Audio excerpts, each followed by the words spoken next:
over some of the rules of how this will go. Everyone may ask a question. We are practicing our normal standards here at the Tea Party that our former chair, Diana Howard, set. And that is 3 minutes opening statements, 3 minutes closing statements. There is a minute response to every question. If either party calls out the other, then that person is allowed to respond for 30 seconds. Okay, Chris Brown's gonna be our timer. Teresa Chadwick and Carol Kinsey are collecting the note cards. I've told them that if there are questions, because a lot of people may ask the same question, if they find questions that are the same, they may be slightly worded different, but if they're the same questions, I've asked them to pile them together and just ask that question once, so that we can continuously ask fresh new questions and not ask the same question over and over again. I think that's respectful for the people watching online, but certainly for all of your time here. Okay, I have made it clear to everybody what we are dealing with is what's on the ballot. You don't have to vote at all if you don't want to. That's your right. But the question on the ballot is what the referendum is about. If it's not regarding that, then it's not a part of our forum. Any question may be asked if you put it on a 3x5 card. That is our standard practice. That's what we've always done. I did offer RK, thank you for coming.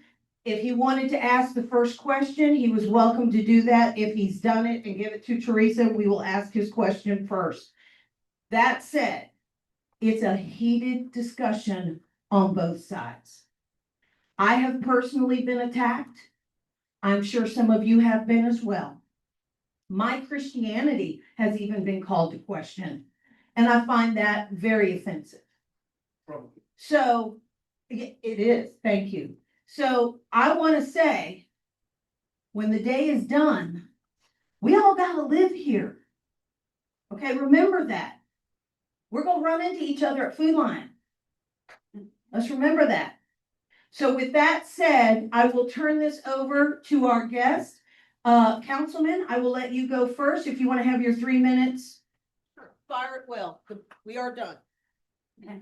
Well, thank you very much for having me here tonight. I look forward to the opportunity to explain why I support the 731 system and why I will be voting no on the referendum question. There's a long history that goes into why we are here today, and I'm hoping or assuming that most of you at least have some familiarity with the issue as far as why we're happy to choose between this 10-1 system, 731 system.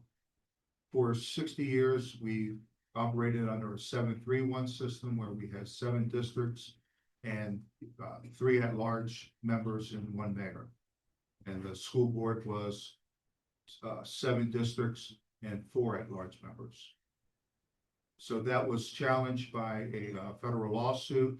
The federal lawsuit was ruled that the system that we were operating under was against federal law and the Federal Voting Rights Act, and a judge imposed the 10-1 system on us for the last 2 elections. I guess there was 1 special election, so really 3 elections.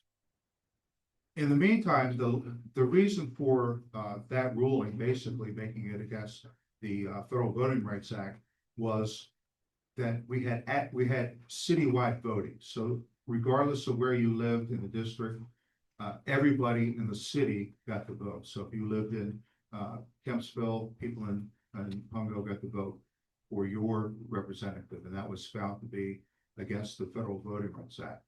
Well, in 2022, the state law was changed to outlaw that we can no longer have, the legislature passed it, and that we can no longer have citywide voting in our local elections. In the meantime, so we went to this 10-1 system, a judge hired a special master to develop these 10 districts. And that's what we're living under. That's what we've had for the last 2 elections. In the meantime, there was another lawsuit brought challenging, saying that these elections were illegal because it was against our city charter. And a state judge has ruled that the 2 elections that were held illegally, but he stayed any remedy to those elections until after the referendum. So based upon how we've voted on the referendum is how the state judge will determine what we do going forward. There's a lot more to it, and hopefully we can get into it a little while longer. Thank you so much. Good evening. My name is Bernita Richardson. I am, as I always say, from the booming metropolis of Emporia, Virginia. Anybody ever been to Emporia, Virginia? Not that booming. I've never gotten tickets there. I don't know what you're talking about. And I'm here because I support the Vote Yes on 10-1 coalition that I believe will help our neighbors, our veterans, and our community at large because it gives control to local representatives and it gives us a more accountable government. We've had the opportunity to see how 10-1 works over the past 2 elections, and it does. We have 10 districts with 10 representatives that represent and actually live in those districts that they represent. And then 1 at-large person who is our mayor. I do agree with Stacy. Oh, and if you see me swinging at him, we're not fighting up here. There's a mosquito that keeps landing on his head. So we're trying to get rid of that. But yes, there was a lawsuit that stated that addressed the not the legality of the 10-1 system, but it actually talked about changing our charter. And so, yes, our charter was not changed, but that is just a process that we go through by sending this information up to the General Assembly. And then both houses, the House and the State Senate will vote on it. And then it has to be ratified by our governor. And the last time it went up, our governor did not push it through because he said he was waiting to see about some legislation that was coming through. But the 731 plan really drags us back into those 60 or 57 years of policies where our voices were not counted, but the money was counted. The money was what was being used to control the way that our council worked and the way that benefits and taxes were being passed out. So it's pay to play politics, plain and simple, and it does not benefit the average person here. So tonight, remember 10-1 means accountable fairness and local control, and 7-1 means backroom deals and developer dominance. And we're not here for that because we want to control our own tax dollars. Thank you. Excellent. Good job for both of you. Both of you. Okay, so you have the microphone, Teresa Chad. If you will stand where you are and just read the questions. And for those of You you, have to turn it on. oh, yeah, it'd be nice if I did that. And for those, Turn it on. And for those of you, but yeah, for those of you who do not know me, my name is Teresa Chowak and I am the vice chair of the Virginia Beach Tea Party. So with that said, let the games begin. First question for both of you. Do you believe that the 10-1 system was done legally in 2022?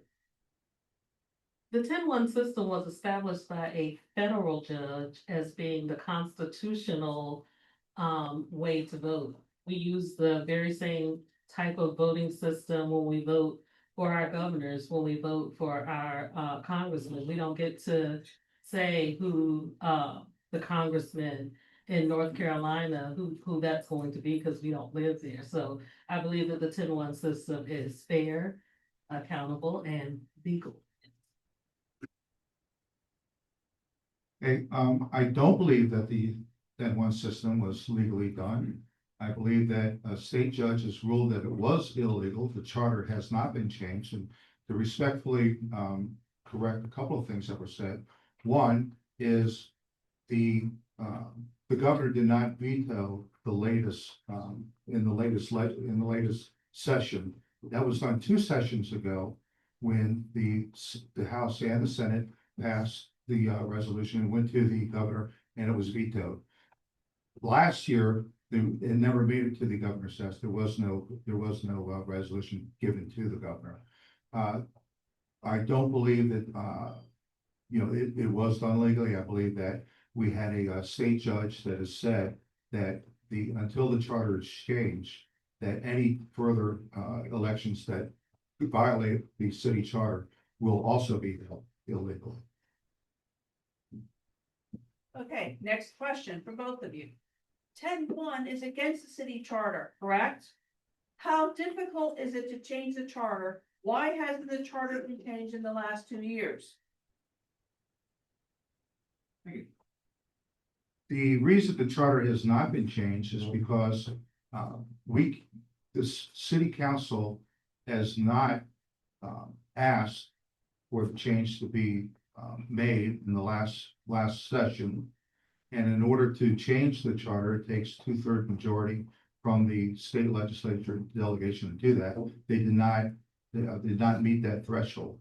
So we believe that the entire city, the entire state is waiting for this referendum. And the same people that are for the 10-1, that they were against even having the referendum.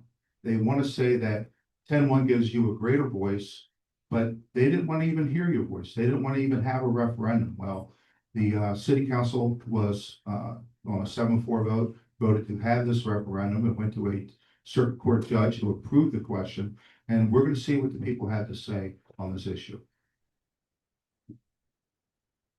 So in the previous session, when city council voted on the changing of the charter, 9 of the 10 council people voted to change that charter.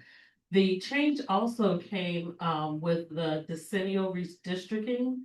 And when that happens, you don't focus as much on the charter change, but they look at the population as it is at that time and make the adjustments necessary. And so along with Judge Jackson's ruling, the decennial redistricting occurred.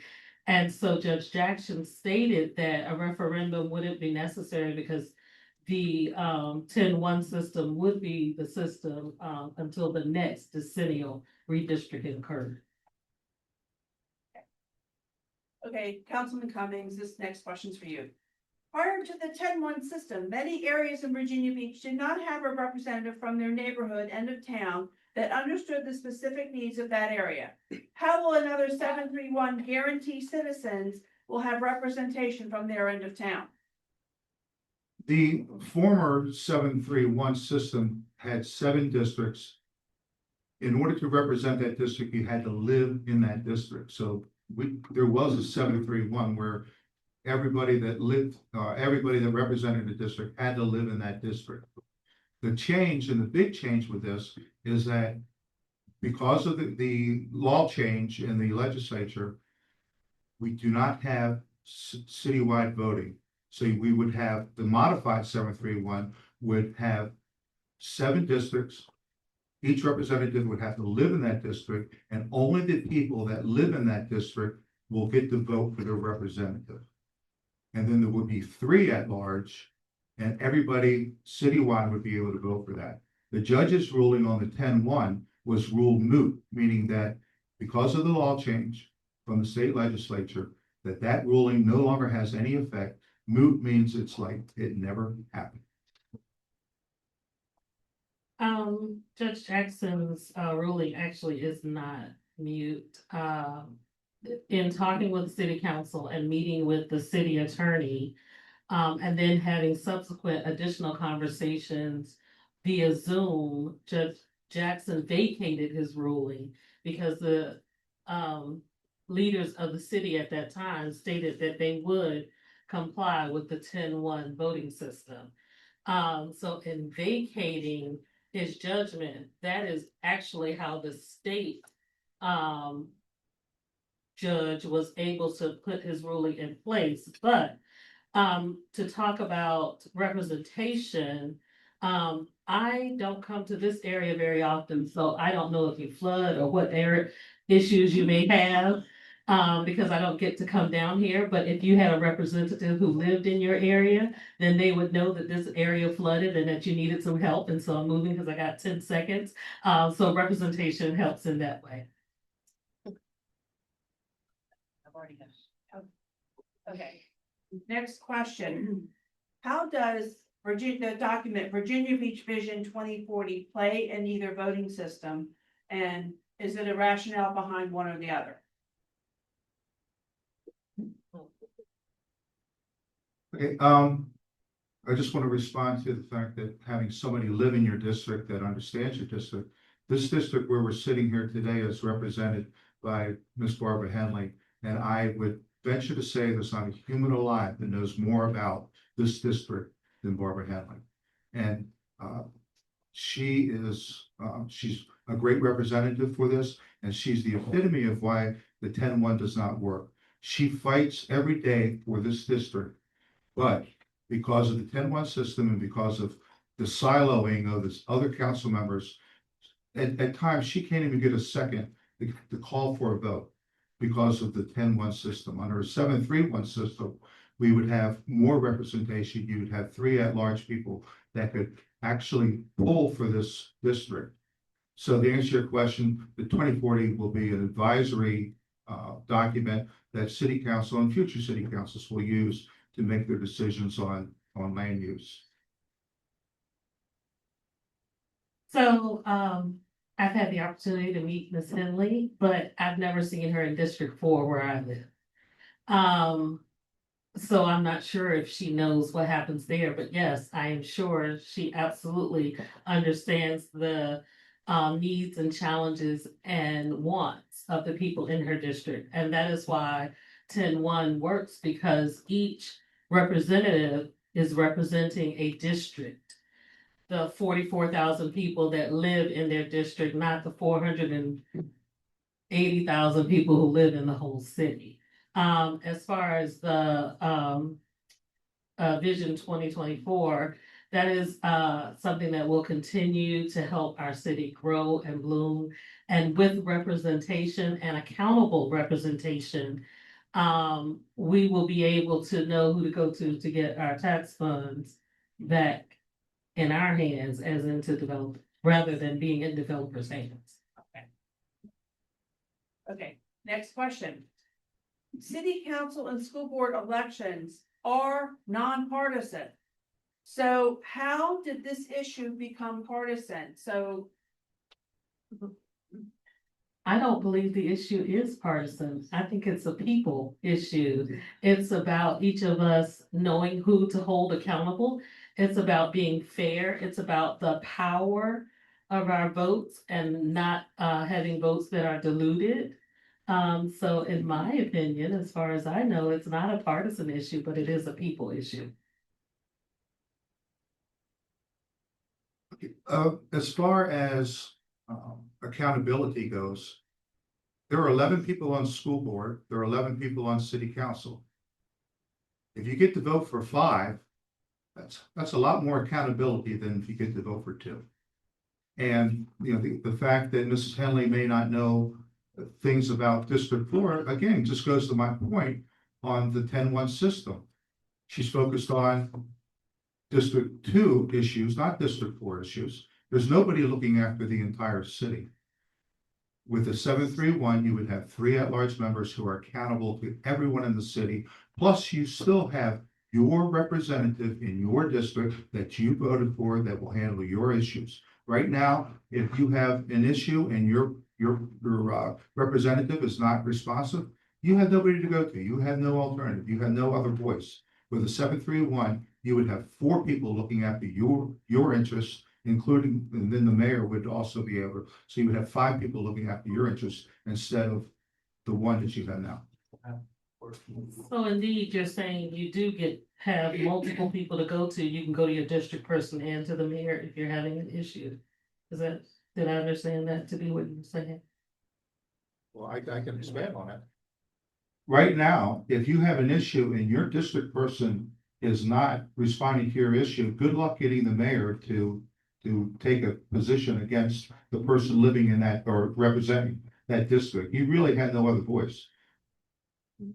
Thank you. I wanted to go back to that because then that further supports the fact that 3 at-large people would not be representative of what you need. If we can't go to the mayor and have him speak on behalf, then why have 3 other people go, who will, not speak on your behalf? But I want to talk about the difference in the two. And so I look at it like this is your vote. And so in the 10-1 system, this is the power of your vote. But in the other system, the power of your vote is broken into pieces because you're going against everyone else in the city who has voted. And so now my power is not as strong as it used to be because it's diluted because I'm voting for 3 at-large people, a mayor against everyone else in the city, as well as the people in my area. Approximately 83% of the money donated to the Every Vote Counts Committee is from real estate and retail. What is the return on investment expected to be? It's a great question. It's not just developers, not just hotel people, not just the restaurants. It's all the business community is supporting the 731. The fact of the matter is that the people that are supporting the 10-1 issue are also supporting collective bargaining. If we end up with a 10-1 system, it's divide and conquer. If we have 10 districts, we came within 1 abstention of having collective bargaining, of having unionized city employees. If we go to a 10-1, it's just a matter of time before we have unionized city employees. And this last I know, the Tea Party stands for tax enough already. Well, if you think you're being taxed enough right now, wait until we have unionized employees, and you're going to see taxes go through the roof, just like they are in New Jersey, New York, just like they have a $300 million deficit in Fairfax County alone. Collective bargaining is at the root of this issue. When you talk about it being a partisan issue, it's collective bargaining. The business community is against collective bargaining. We can't afford it. We cannot afford it. And when we go to collective bargaining, then we're going to lose our right to work state status, and that's going to be bad for the city, for all the people in Virginia. Okay, you took an extra minute on that, so you can have. Thank you. I'm going by our time. Yeah. How many? It was 10 seconds. So. Okay, you have a little extra time. I thought you said it was. So I'm just being fair. Thank you so much. Yeah.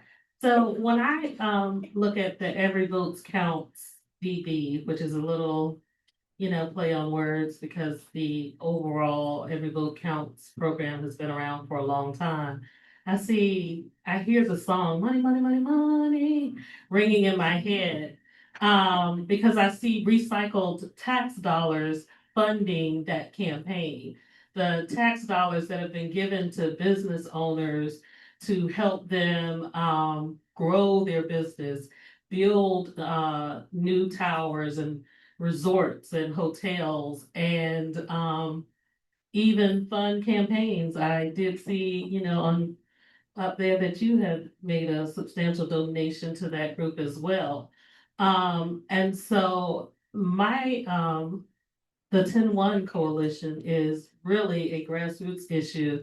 It's the people over the money. Does that 15 include my extra 10 or okay?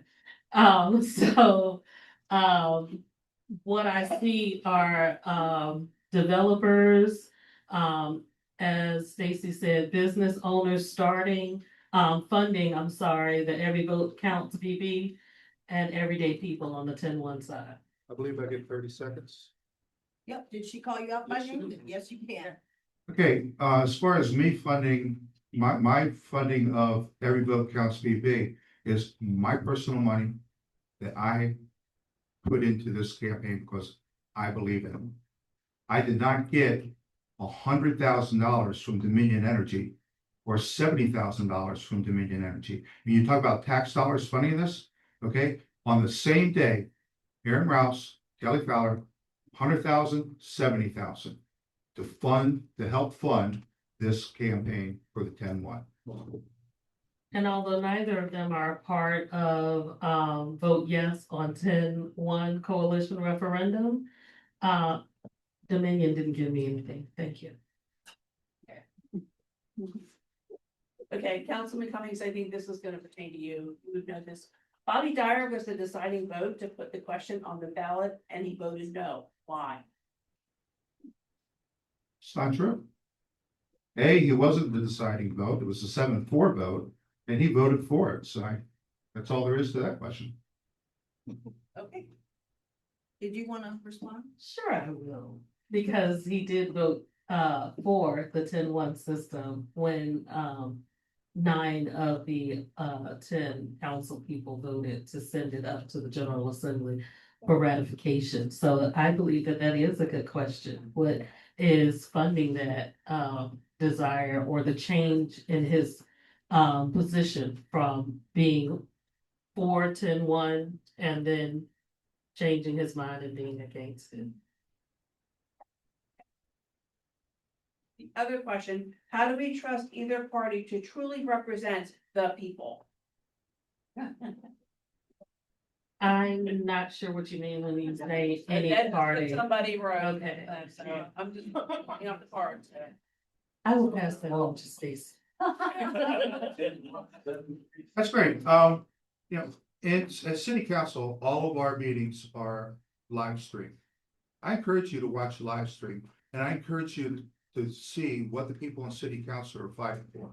On every single time the issue came up on the budget about taxes and about spending, I was arguing for the people. I was arguing to reduce the taxes and to reduce our spending. And at the end of the day, I am now working directly with the city manager and with the budget director to find ways to reduce our spending so that we can reduce our tax burden on the homeowners of Virginia Beach. So people can talk and people can say words and people can take popularist positions, but I encourage you to watch these city council meetings and watch what the people are doing, watch what people are saying, and watch what they're fighting for. Because it's open, it's on the record. I stand by my record, and there are people on council that are gonna have to stand on their record. So. I definitely agree with Stacy in watching the live stream. One that I found very interesting in particular was during the discussion, the informal discussion with city council as they discussed not sending the 10-1 system up for the charter change this year. The city attorney was very clear that the only thing that he could defend was the 10-1 system, which is what he defended against the case that came before the state judge. So definitely watch and listen to that discussion, because he kept asking them, what is it you would like for me to defend? Because currently the only thing that I can defend is the 10-1 system. And then the question was for Councilman Cummings, when will you all stop raising on real estate taxes? Yeah. Favorite question. Great, and again, I encourage you to watch our sessions of council. I encourage you to watch our retreats, and I encourage you to see the positions that people take. I'm the only one that 100% of the time I argued against every tax increase. I argued for a reduction in our tax rate. I argued against the boat tax. I argued against the restaurant tax. And again, I ask you to watch these, listen to what people are saying. The fact of the matter is that the same people that want the 10-1, that want collective bargaining, that did not want to have a referendum, are also for, we need more money in the city. So watch, listen to what people are saying. If you're on a 10-1, you need to really think about which side of this position you're on, because 10-1 is going to lead to collective bargaining. It's going to lead to more taxes, And there's no way in the world that with a 10-1 system and collective bargaining, that you're gonna see any kind of reduction ever. I'd like to say with the 10-1 system, what you will get is the opportunity to know who to go to share your concerns with, who you can hold accountable for making sure that what it is you want, and if that is lower taxes, you know who to go to. And the great thing about elections is their terms. And so if you don't like how someone is representing you, you get the opportunity to vote them out in 4 years. So, representative government is great.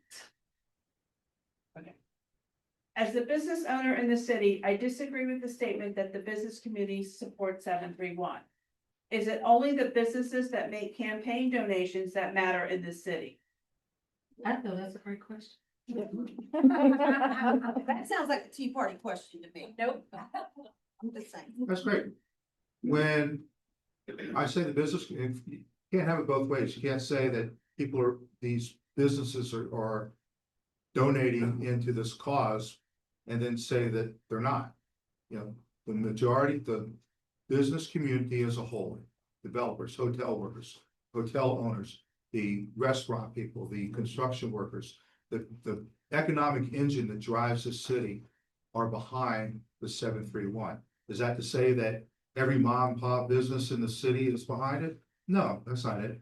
I'm just saying that people, they see the consequences of a 10-1 system. They see collective bargaining coming, they see the unionization of our city employees, and they see the ever increasing tax burden on the people by having this 10-1 system, by going to collective bargaining. It's inevitable. We were one abstention away under a 10-1 system from having collective bargaining. I don't believe that collective bargaining is on the ballot currently. So as we continue to talk about the 10-1, I won't address that, but we are talking about the businesses owned by the oceanfront developers, by the Taylors,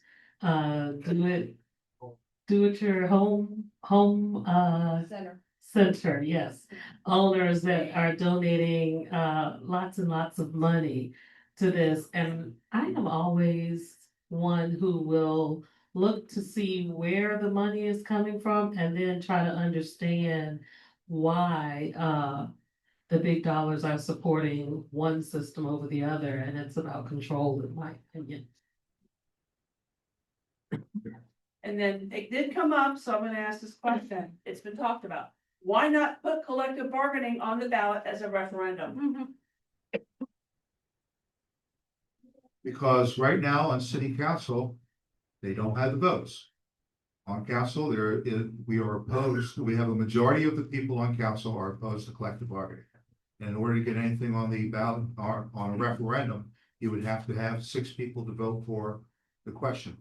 Right now, there are not 6 votes to put it on the ballot, and it won't be on the ballot again next year. So that's why.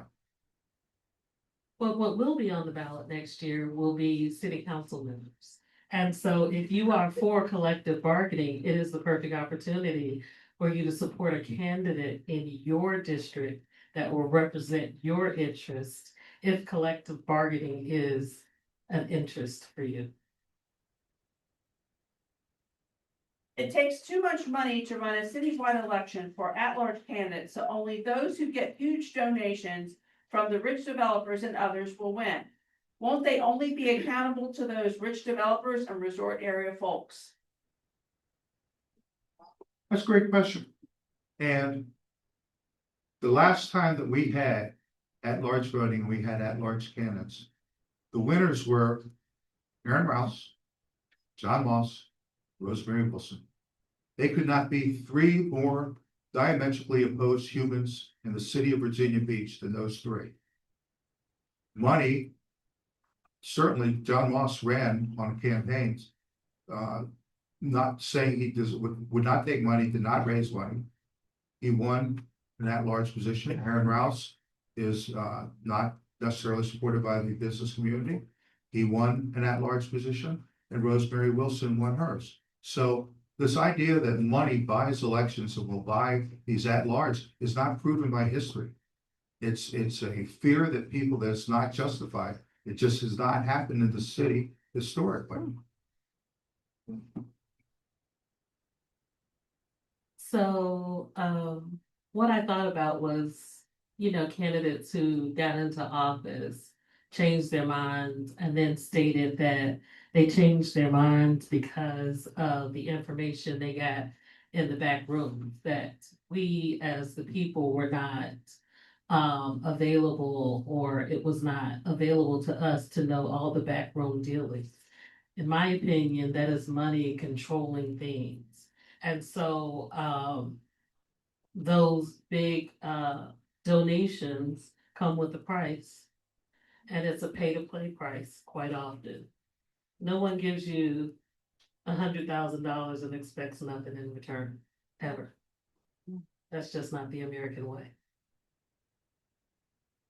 Okay. Due to the exponential population growth of Virginia Beach since 1960, how can 11 people properly represent a city of Virginia, almost 500,000 people, over 497 square miles, if they don't live anywhere near you? Great question. I'll first comment on what was said about follow the money and $100,000 being donated. $100,000 donated to Aaron Rouse, who's not even running this year for position, to be used for this referendum question. $70,000 to Kelly Fowler.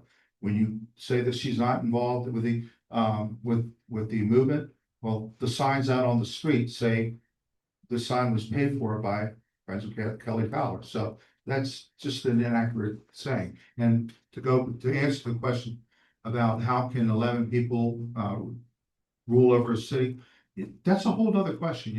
Would we be better off with more people? Or I don't know, if you have 11 of the right people, the job can be done. So, but that's not the issue. We can't, that's a long way down the road. Okay, may I have my 30 seconds rebuttal to clarify my statement? My statement was that Aaron Rouse and Kelly Fowler were not members of the Vote Yes on 10-1 referendum coalition. I have not spoken to them about 10-1 that I can think of, and I'm not aware of monies that they have received to promote this issue. And I'm not sure if the money that they received was only for 10-1. But what I can tell you is that they are not members of the Vote Yes on 10-1 coalition, which I'm here representing. And then the question that was asked was, how can 11 people manage the city? And both systems have 11 people trying to manage, but it's easier when you have a smaller area to manage. And that's why I believe the 10-1 system is the better system to help manage our city in small chunks, but together as one. All right. We are getting numerous data centers. Is that why the developers want 731? Well, I should get my extra time. Oh, sorry. Okay, to say that Aaron Rouse and Kelly Fowler are not involved in this 10-1 movement is laughable.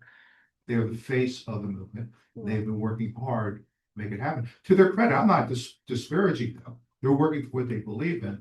I'm just saying they are part of the movement. Now, I answered the question about the data center.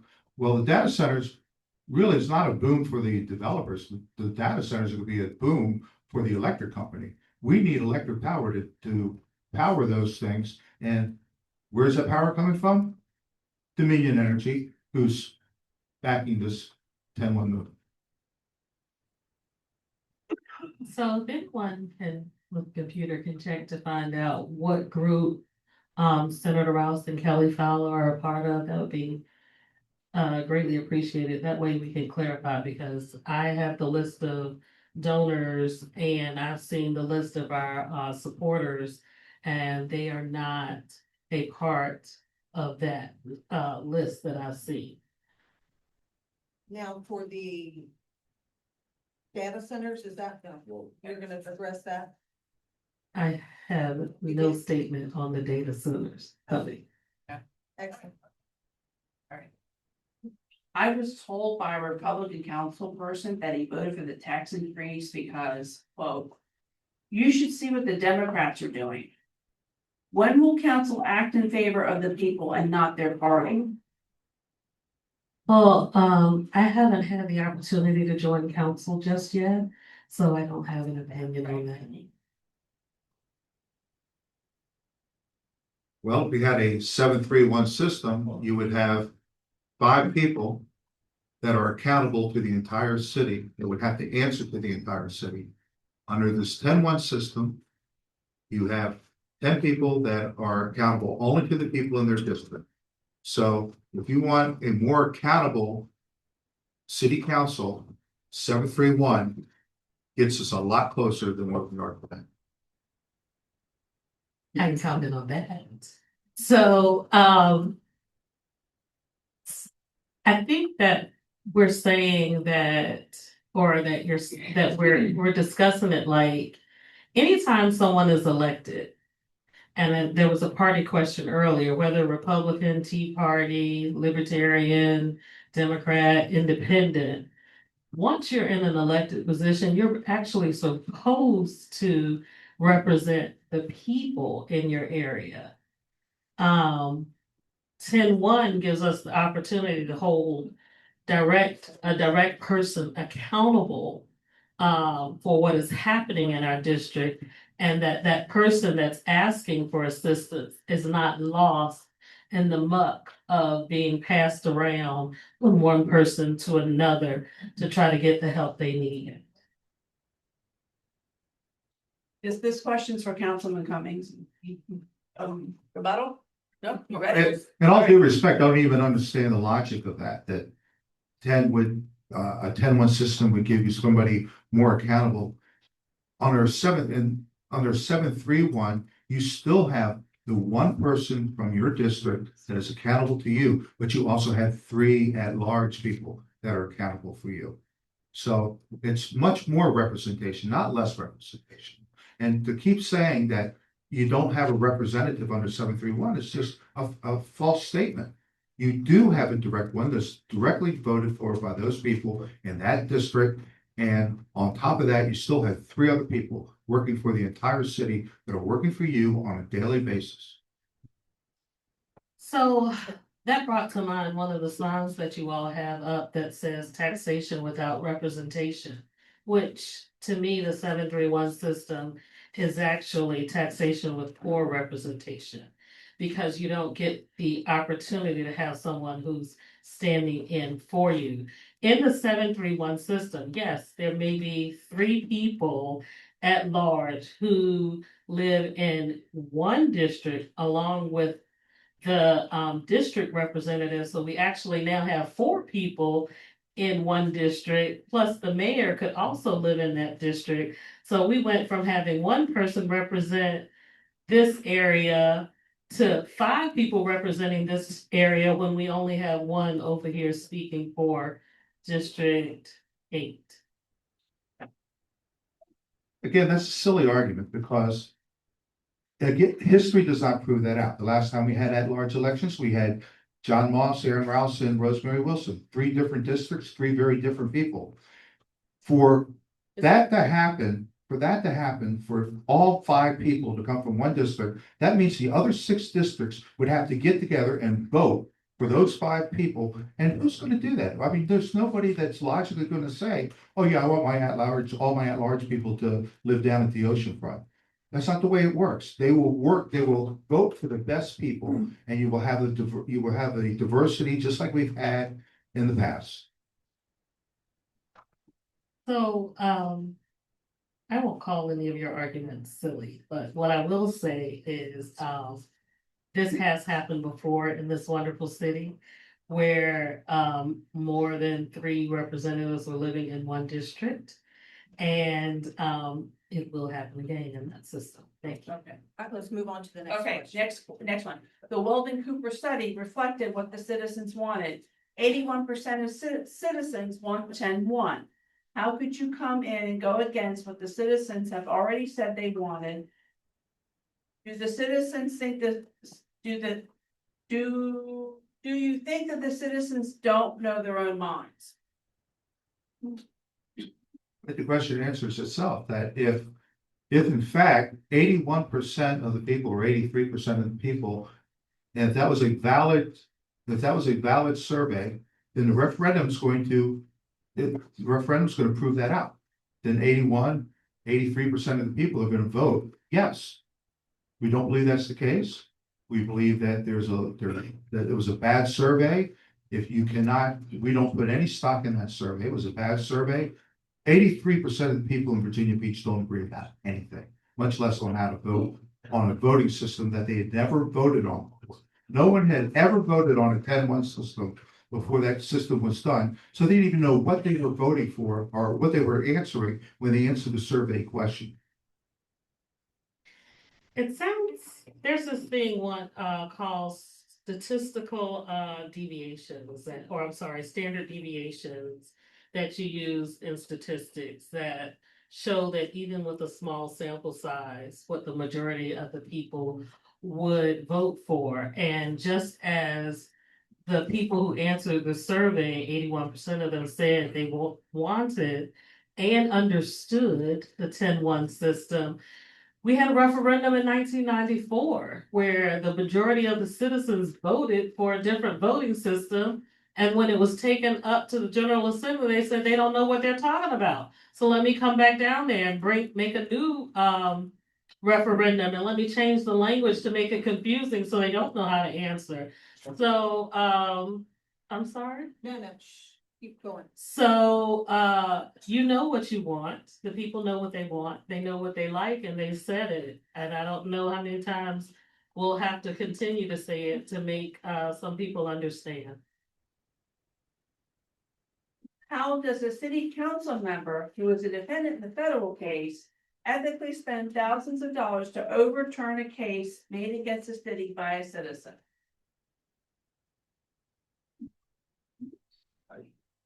Lost on the question. Can you read that again? Or could somebody explain it to me? So there's a lawsuit out there now that city council is a part of. Yeah.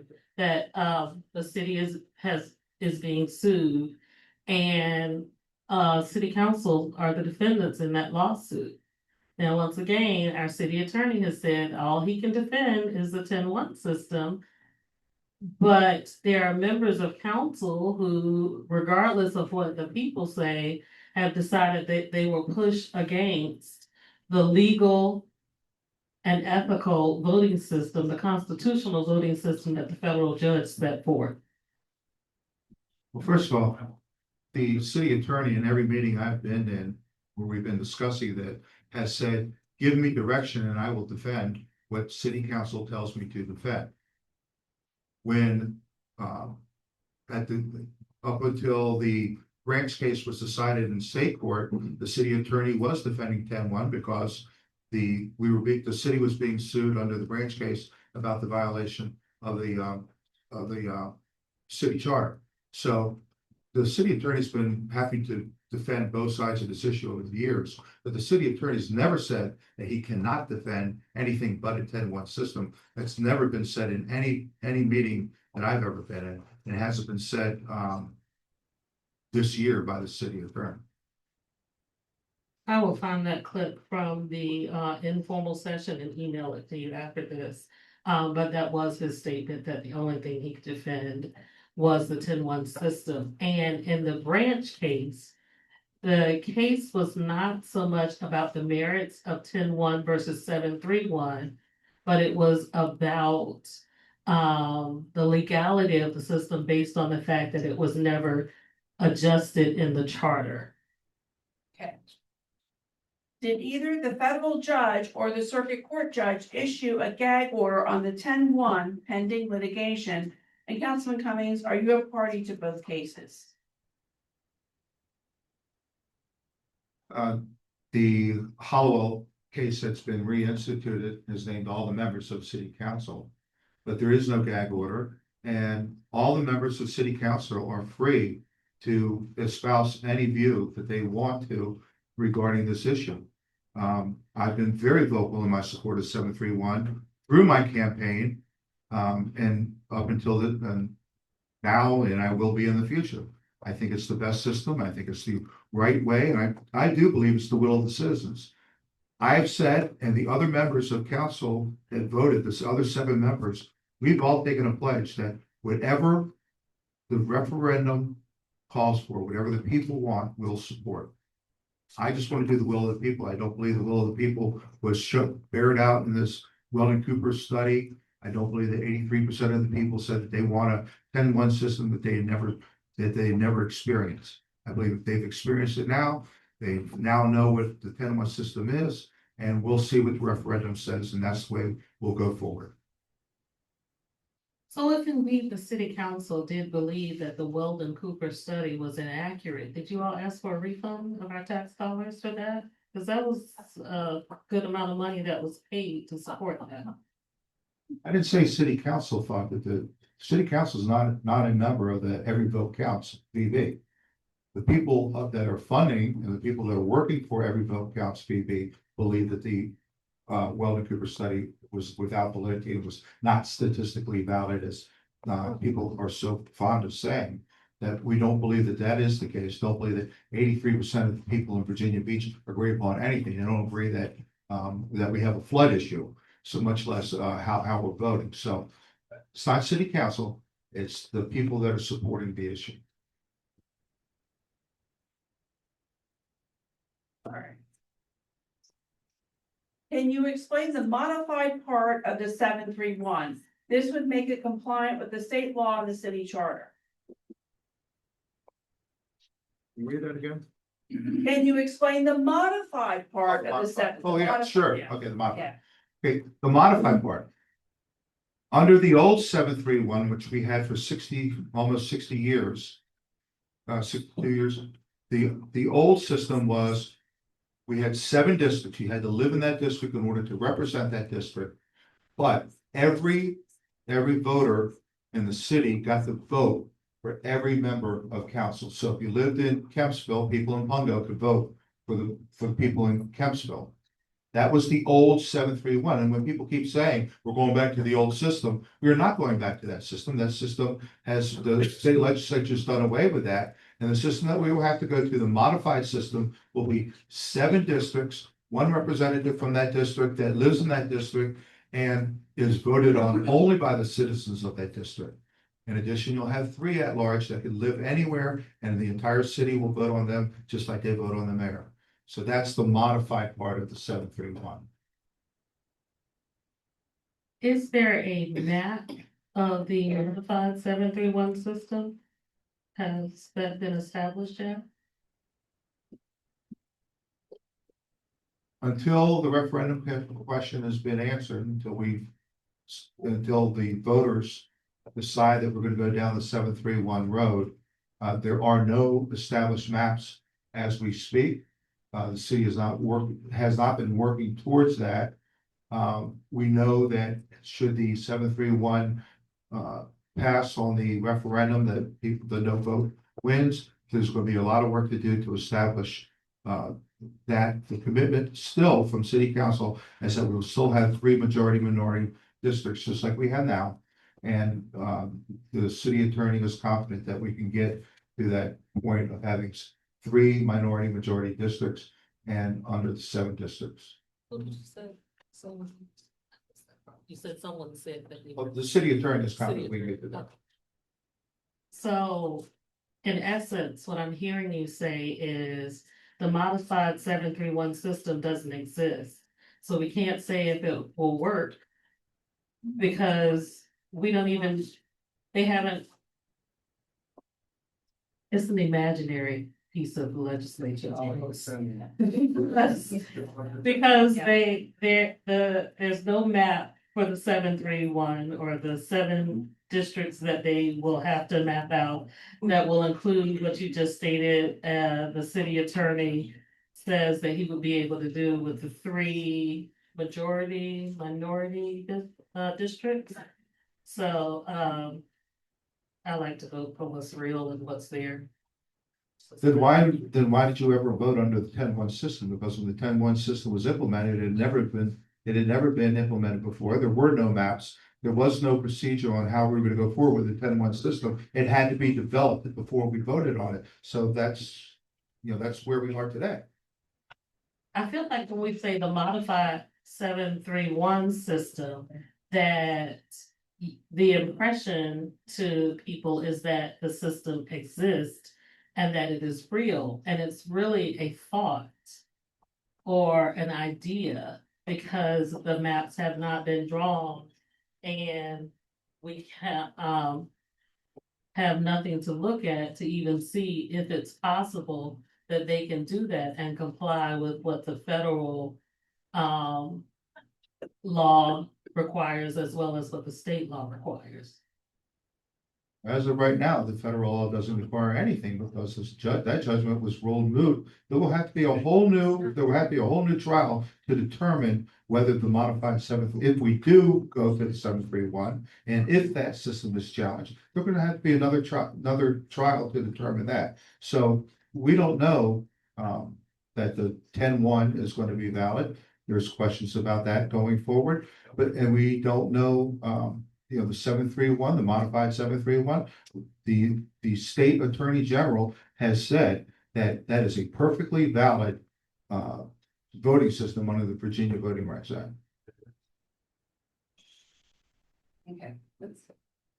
Ready for the next one? All right.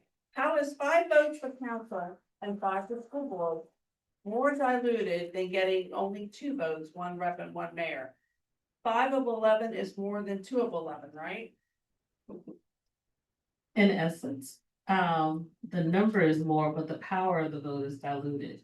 When you're voting in your district, it's you against 40-something thousand people. So that is the power of your vote versus when you vote citywide, it's you against 460,000 people. Now, if I had a pizza and I cut it up into pieces and I cut it up into 44,000 pieces, I'd certainly have a larger piece than if I cut it up into 460,000 pieces. I'd be really hungry at that point. That's the dilution of the vote. In my past life, I was a math teacher, and one of the things I learned and one of the things I taught my students is that 5 is greater than 2. It befuddles me how there's an argument against that.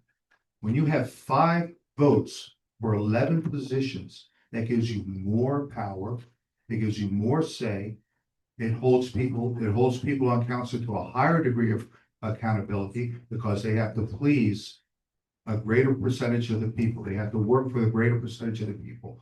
When you have one district and you have 44,000 people, and of that you have about 33,000 voters, all you got to do is work for your district. You don't care about the rest of the city.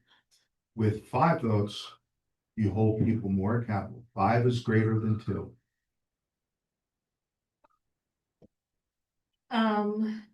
Did you teach fractions when you were in math? Excuse me? Fractions. Oh, yeah. Did you all do, or decimals, percentages? Sure.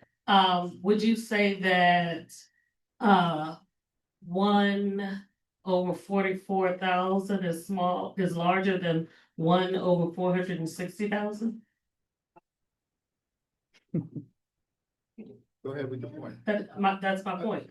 Your vote is diluted, when you are voting in an citywide vote versus just, in your district. And Again, I don't understand it, but the fact is that if you take fractions, if you take 1 over 44, and then you add 1 over 460, 1 over 460, 1 over 460, you have a greater voice than if you're voting for one person on council. That one person on council has 1 vote, 1 voice. When you're voting for 5 people on council, you now have a greater voice. So like I said, I'm from the booming metropolis of Emporia originally, but I've been a resident here for 25 years. And I do understand fractions. I do understand the power of our vote. And I also understand the money that is being used to secure the vote. So the large donors are still pushing to have control. And they're using the money that was paid to them for different business improvements to fund that. And that is not representative government. You give me that question you just asked. I don't need to, I just put that one in the file, so. Do you support at-large voting for delegates and state senators? And how do you reconcile the 731 in being in violation of the Voting Rights Act? So the 731 is, I do not, repeat your question. I don't support voting for at-large delegates because the way our Constitution and our state laws are set up, you only get to vote for the delegate that is in your district, which is why I have trouble understanding the desire and the push for the 731 system, because it is unlike any other voting system that we currently use. And, the second part of your question, 731 is not a legal voting system, according to the federal judge, who was not, his ruling was not muted, but vacated because he believed that the people in the city were going to follow the merits of his ruling without him having to maintain the ruling against. It seems as though the 10-1 argument always comes back to the money, the money, the money. And I've explained the reason that the business community is behind the 731 is to blunt the collective bargaining movement. The 10-1 system will lead to collective bargaining, unionization of our city employees, and we will lose our right to work state status in Virginia. That will have a decimating effect on the state and on our locality. So the reason that these people, it's not power. You keep going back to that, and that's oh, they want power, they want power. No, they don't want collective bargaining. That's the whole reason why they're unified in this. They don't sit around, there's not a committee of people saying, well, let's control the city. Here's how we're going to do it. We're going to put our money together. They don't want collective bargaining. They don't want our unions, our city employees to be unionized. That is the unifying force. That's the reason why. And you keep saying, well, why are they all behind us? That's the reason why. They don't want collective bargaining. And you're going to get collective bargaining under 10-1. And your taxes are going to go through the roof. Is that a new slogan that every vote counts VB will be using? We don't want collective bargaining, because I haven't seen that on your signs. Your signs talk about voting power and taxation and not having a vote on school board, which are all false narratives. I'm here telling you the truth as I know it. As far as if you want to talk about the signs and the meaning behind every sign, do I think that they were overly effective? I don't know. I hope they are. But I'm telling you, the reason behind this is collective bargaining. And that's not a nuance. I've been saying it. I sat in this very room in a forum with many of you people right here, and I talked about the evils of collective bargaining when I was campaigning. And that's the reason why I got the support of the business community, because they know that they have an advocate against collective bargaining. And you're right, there will be an election next year, and it's going to be an issue because we were one abstention away from having collective bargaining. And that's an evil that the city cannot afford. Okay. And the next question actually talks about the same thing. I do not understand the connection of 10-1 to collective bargaining. Please explain. Okay, under 10-1, We had our very first, the state law changed where, it was left to the localities to determine whether they would allow collective bargaining in their municipality or not. So 2 years ago, the firefighters brought a, petition to the city council to allow them to go to collective bargaining. That vote was 5-5 with one abstention. That was the first vote taken under the 10-1 system. We were one abstention away from having collective bargaining. The reason it has not been an issue is because we did have an election and we did elect people that are totally, or we elected enough people that are totally against collective bargaining, that every unit out there knows that they're going to get a no vote on collective bargaining. Now, we're going to have another election next year. It's going to be a big issue. I'm going to make it a big issue because I believe it's that important that if we go to collective bargaining and we have unionized employees, our taxes are going to go up through the roof. We're going to be in New Jersey, New York. We are going to be in a position that don't even talk about decreasing taxes. It's about how much they're going to be raised. Divide and conquer is 10-1.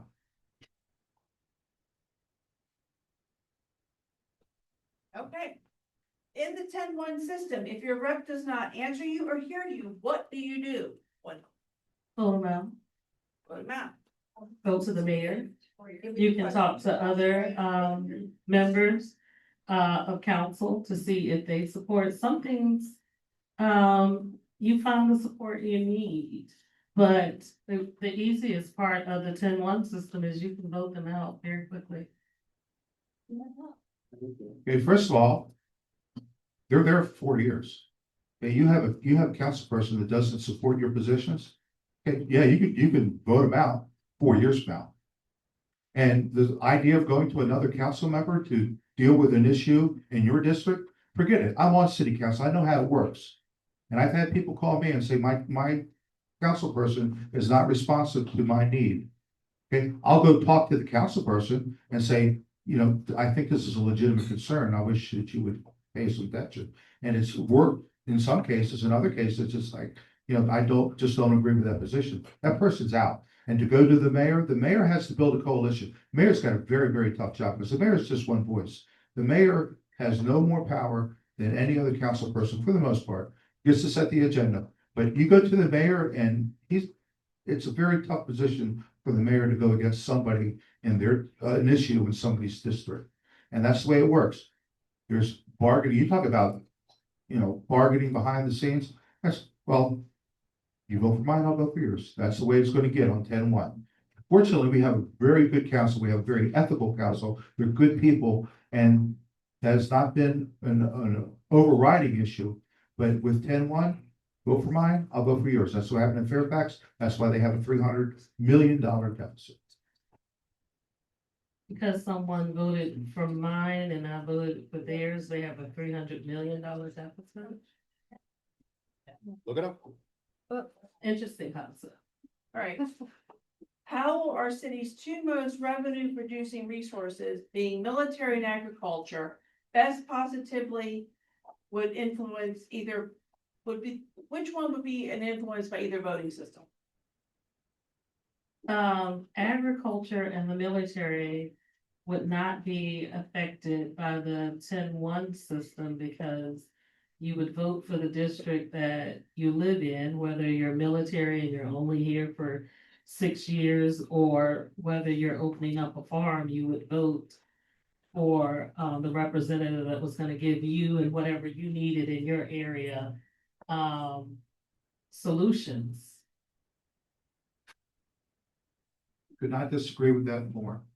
Under the 10-1 system, first of all, we have a three-legged economy here in Virginia Beach. We have added to agriculture and the military, we have tourism.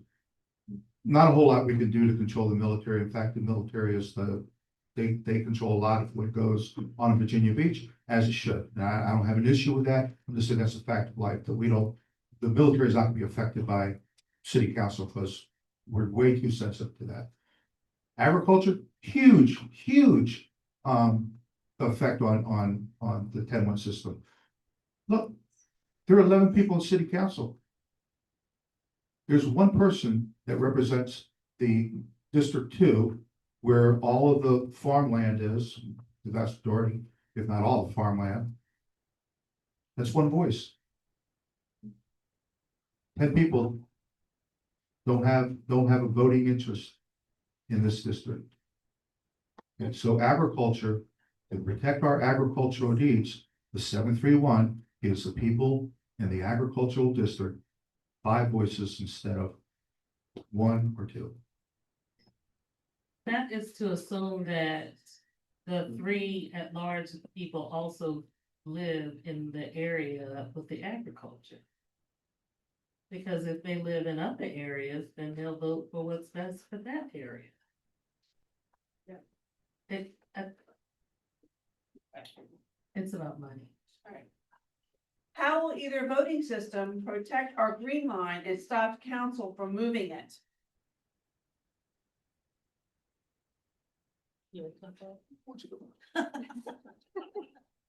As a non-member of council,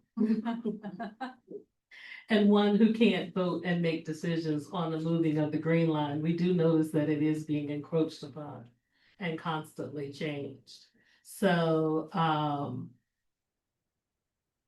with our 10-1 districting, system, though the people who are below the green line will have to speak up and get advocates that support what they're doing in that area, just as anyone else in another area who has a specific interest would have to push to get others concerned about what was happening.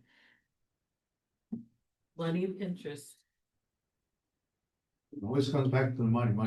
That's all, that's the only argument there is. Oh, it's the money, we don't like it because it's the money. If the developers found a cure for cancer, you'd be against the cure, okay? It The depends fact- on how much it costs. Yeah, right. So now here, to answer this question about the green line, folks, again, 10-1 system does not protect the green line. It's not going to protect agriculture. It's not going to protect the green line.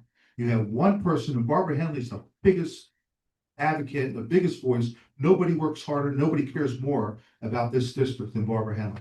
That woman, she bleeds District 2. She's one voice. She's alone on an island.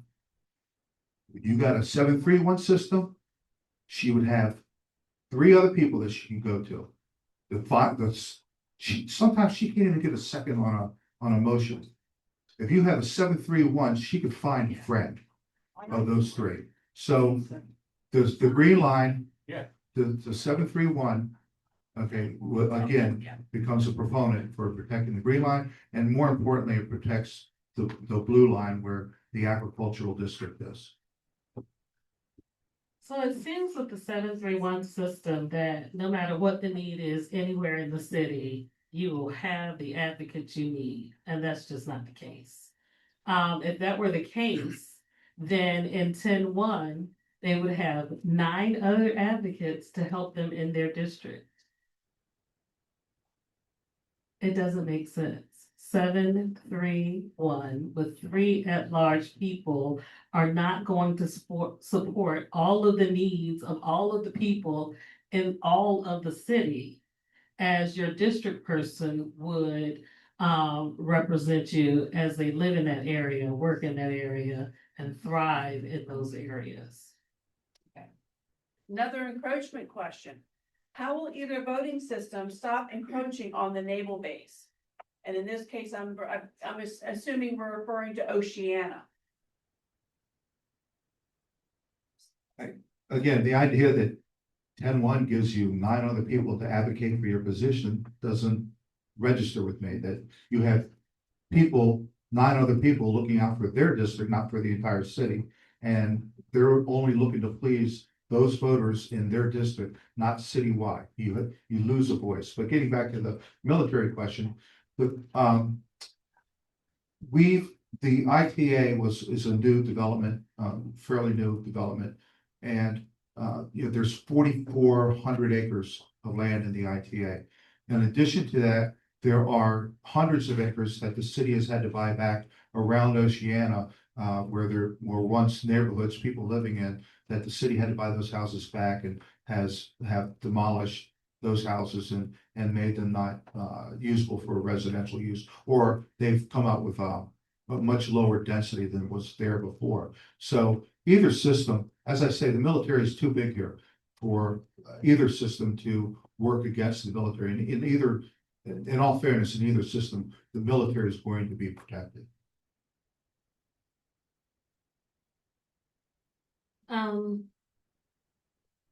As I stated before, when council gets together and they talk about issues of the city, if there is an issue that is broad enough, you all come together and discuss those issues to see how it will affect the whole city, even though you are the councilman of a specific district. Do you often have times where you vote on things for or against that will affect other districts?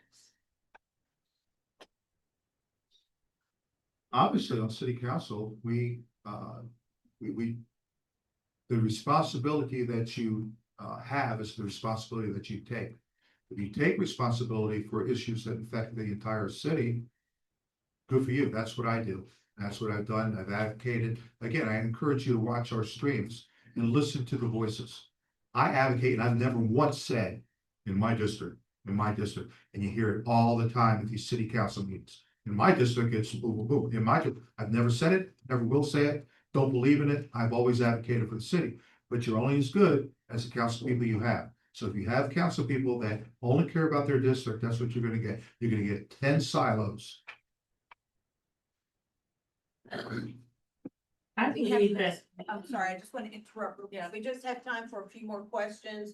I'll allow 3 more questions, just because we're running out of time. But please, I'm sorry to interrupt. Okay. Did I just mess you up? I'm sorry. I'm sorry. That's my fault. That's my fault. that's okay. What I believe you said is exactly what I expect to happen in the 10-1 system.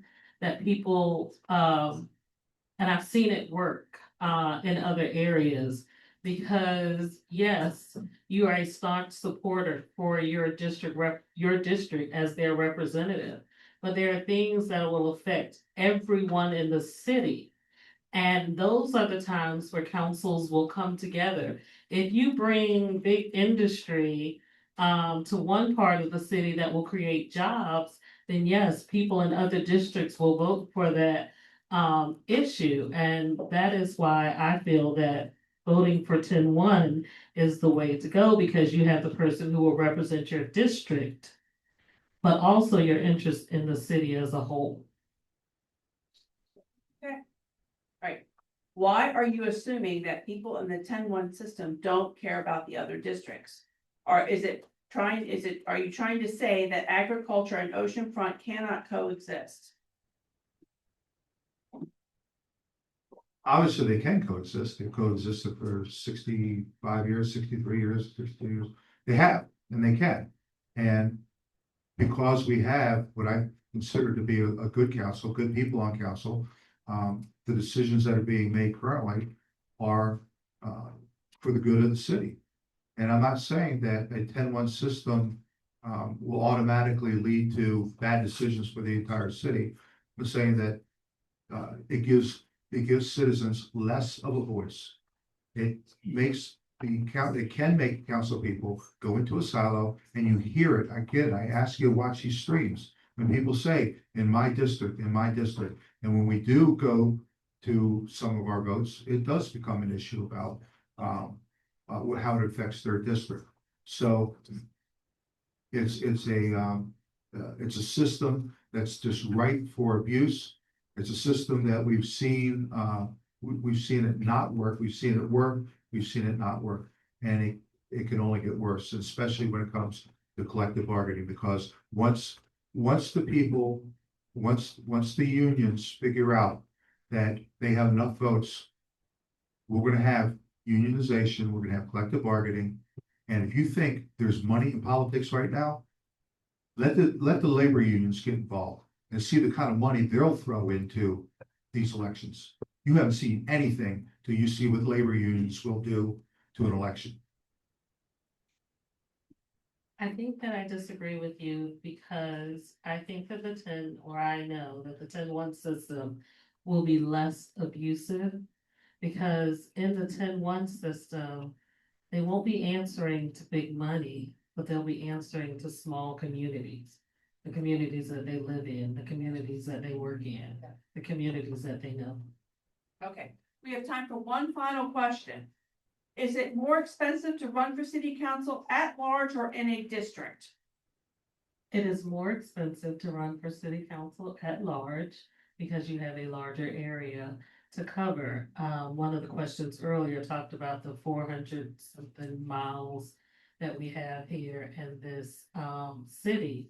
And as an at-large candidate, you would be expected to hit as many houses as you can. In a smaller district, you can knock on 44,000 doors effectively versus in a citywide, unless you're running for a 2-year period, it would be very difficult to knock on 460,000 doors. Well, again, the proof is in the pudding. The whether it's easier to win an at-large election with a lot of money or a little money, I would say that it really depends upon the quality of the candidate. If you have a horrible candidate, there's not enough money, well, hopefully there's not enough money to get that person elected. We all know John Moss in this room.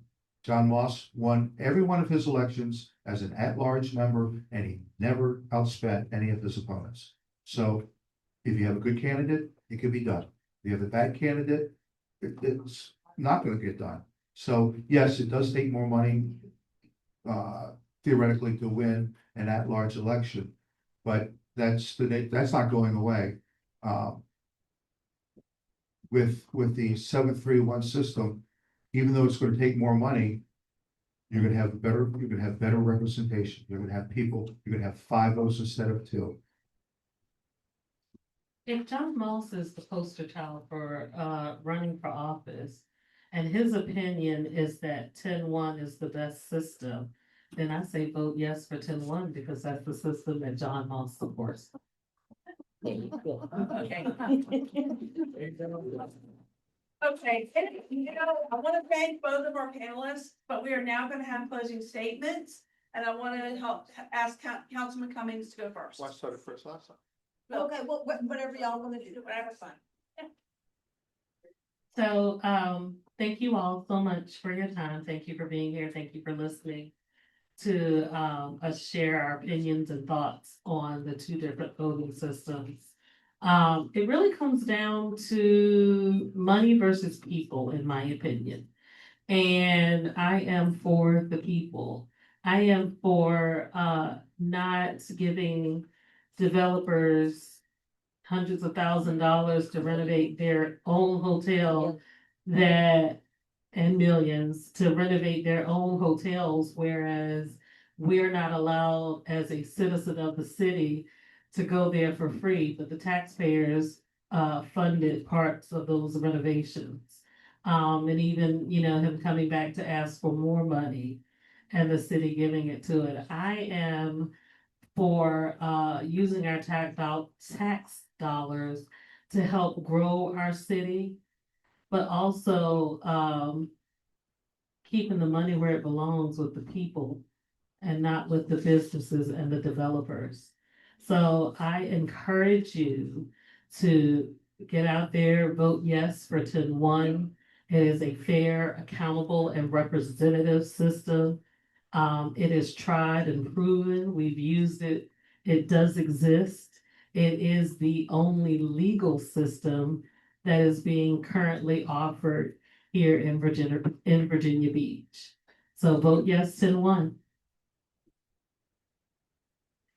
Okay, as far as John Moss supporting 10-1, you're going to have to go to him for his own motivations as to why that's happening. I was simply using him as an example of a candidate who could win an at-large election without outspending their opponents.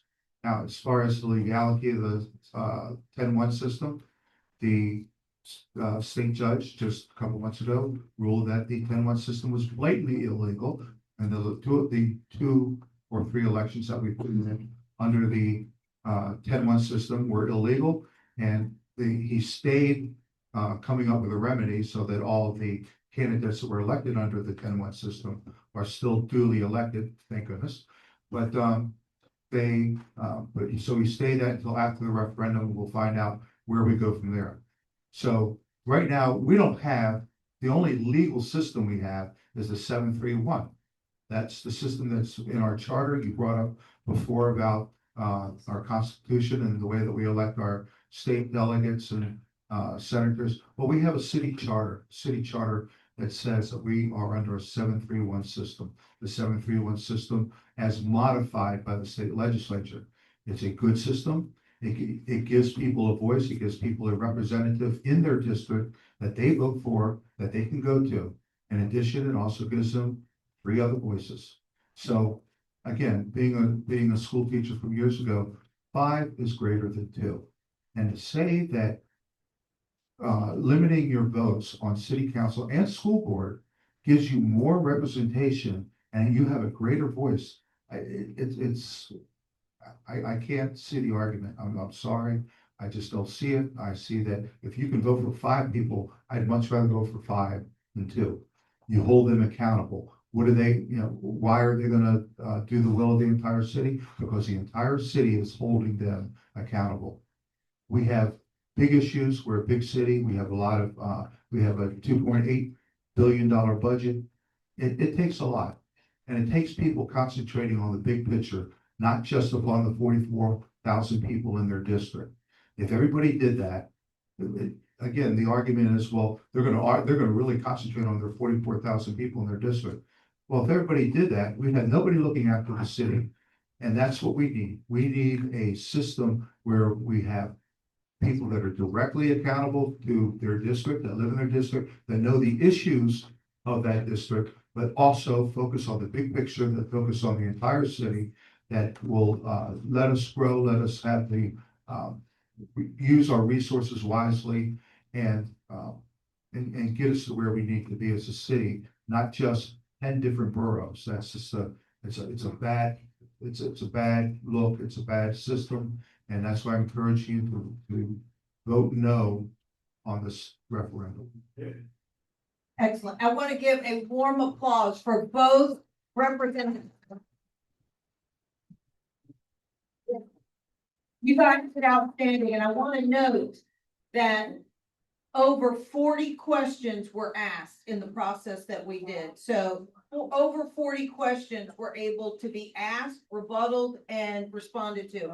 I will say 12 questions here were either redundant, that means we've already answered that question, or not germane, or there were a couple of statements too. And we agreed in the beginning, we're not reading statements, we're reading questions.